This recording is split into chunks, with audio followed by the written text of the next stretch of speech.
ஜல்லிக்கட்டு போட்டி நடந்திருக்கு. 1000 காளைகளை அவுத்திருக்கீங்க.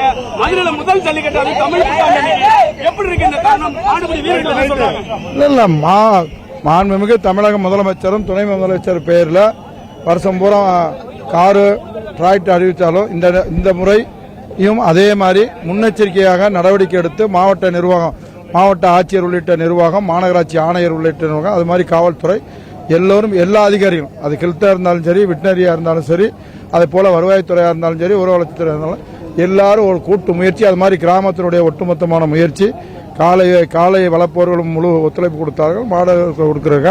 அதனால சிறப்பாக நடைபெற்றது. அதுலேயும் உங்க சந்தேகத்தை தெளிவுபடுத்துற வகையில் அதுக்கான நம்ம இந்த எல்இடி டிவியையும் போட்டு ஒவ்வொரு சுற்றுலையும் யார் எவ்வளவு எடுத்திருக்கான்றதை முன்கூட்டியே தெரிகிற அளவுக்கு அதுக்கான ஏற்பாடு மாவட்ட நிர்வாகம், மாநகராட்சி நிர்வாகம் செஞ்சிருந்தாங்க.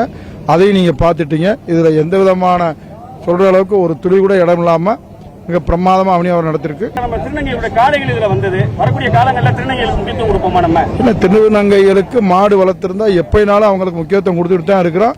அவங்களுக்கு உள்ள மரியாதை கொடுத்தா, அதுலயும் குறிப்பா பெண்கள் மாடு இது வரைக்கும் ஒரு 10 மாடு வளர்த்திருப்பாங்க. அந்த 10 மாடுகளுக்கும் எல்லா சிறப்பு பரிசாவே நாங்க கொடுத்திருக்கிறோம். அதையும் நீங்களே பார்த்துட்டு தான் இருந்தீங்க. அது மாதிரி அவங்களுக்கு எல்லாரும் வழங்குற பரிசை விட அவங்களுக்கு அதிகமான கூடுதலாக ஒரு பரிசையும் வழங்கியிருக்கோம். அது மாதிரி இங்கே லோக்கல்ல இருக்க எங்களுடைய நிர்வாகிகள், மாவட்ட உறுப்பினர்கள், அது மாதிரி கிராம மக்கள், அது மாதிரி அத்தனை பேரும் முழு ஒத்துழைப்பு தந்தார்கள். அதில் நீங்க பத்திரிகை துறை தொலைக்காட்சி நண்பர்களும் முழு ஒத்துழைப்பு தந்தீர்கள். உங்களுக்கான இது பண்ணோம். அது 7 ஜல்லிக்கட்டு நடக்கிறோம். 7 தொகுதிக்கு 7 ஜல்லிக்கட்டு நடக்கிறோம்.